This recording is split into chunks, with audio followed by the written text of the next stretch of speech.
Yorick, último superviviente de una orden religiosa olvidada hace tiempo, carga con la bendición y la maldición del poder sobre los muertos. Atrapado en las Islas de las Sombras, su único compañero son cadáveres en descomposición y los espíritus aullantes que atrae. Sus monstruosos actos ocultan un objetivo noble: liberar su hogar de la maldición de la ruina.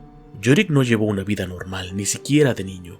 Criado en una isla pesquera en un extremo de las Islas Bendecidas, siempre tuvo que luchar para ser aceptado. Mientras la mayoría de los niños de su edad jugaban al escondite, él hacía amigos de otro tipo: los espíritus de los que acababan de morir. Al principio, esta capacidad de ver y oír a los muertos lo aterraba. Siempre que alguien moría en la aldea, Yorick pasaba la noche en vela, esperando el aterrador llanto de un nuevo visitante. No podía entender por qué lo atormentaban, ni por qué sus padres creían que los espíritus eran solo pesadillas. Con el tiempo, empezó a darse cuenta de que aquellos seres no pretendían hacer ningún mal. Solo estaban perdidos y necesitaban ayuda para encontrar el camino al más allá.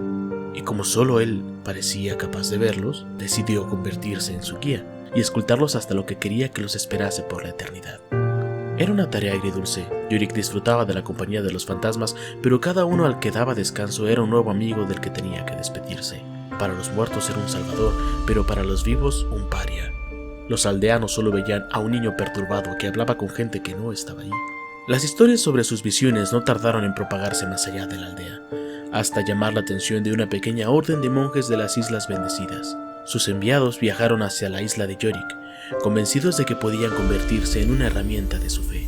Yorick accedió a acompañarlos hasta su monasterio, donde aprendió los caminos de los frailes del crepúsculo y el verdadero significado de sus símbolos. Cada monje llevaba consigo una pala, símbolo de su deber de realizar los ritos funerarios que garantizaban que no se extraviaran las almas, así como un frasquito de agua procediente del sagrado manantial de sus islas. Este aliento de vida representaba el deber de los monjes de curar a los vivos, pero por más que lo intentó, Yorick nunca ganó lograrse la aceptación de los demás monjes. Para ellos, era la prueba tangible de cosas que solo se debían conocer a través de la fe. Envidiaban su capacidad de percibir sin esfuerzo lo que ellos solo empezaban a comprender tras una vida entera de dedicación a su estudio. Despreciado por sus hermanos, volvió a encontrarse solo. Una mañana, mientras se ocupaba de sus quehaceres en el cementerio, lo interrumpió la aparición de una nube negra como el carbón que avanzaba sobre las Islas Bendecidas, devorándolo todo a su paso. Trató de escapar, pero la nube lo alcanzó rápidamente y lo sumió en la oscuridad. A su alrededor, todos los seres vivos empezaron a contorsionarse, corrompidos por la impía magia de la niebla negra. Las personas, los animales e incluso las plantas se transformaban en siniestras y viles criaturas de su antiguo yo.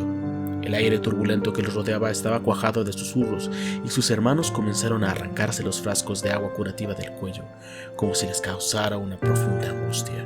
Un instante después, Yorick contempló con horror cómo las almas de los monjes eran arrancadas de sus cuerpos, sin dejar más que fríos y pálidos cadáveres tras de sí.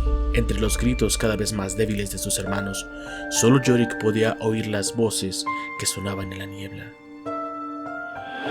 ¡Déjanos entrar! ¡Quítate las cadenas! Sintió que sus dedos buscaban el frasco que llevaba al cuello. Haciendo acopio de toda su determinación, apartó las manos de su garganta y ordenó a las almas que dejaran de aullar. La nube negra se estremeció con violencia y la oscuridad tragó a Yorick. Al despertar, los vientos habían cesado y la tierra antaño fértil se había transformado en el grotesco yermo de las Islas de las Sombras. Unos solitarios zarcillos de niebla negra se aferraban aún a él, como si quisieran apoderarse al único ser vivo al que aún no habían logrado corromper. Pero al tiempo de que la niebla se ensortijaba a su alrededor, Yorick se dio cuenta de que el frasco de su cuello la repelía. Sus manos lo agarraron al comprender que era lo único que lo mantenía con vida.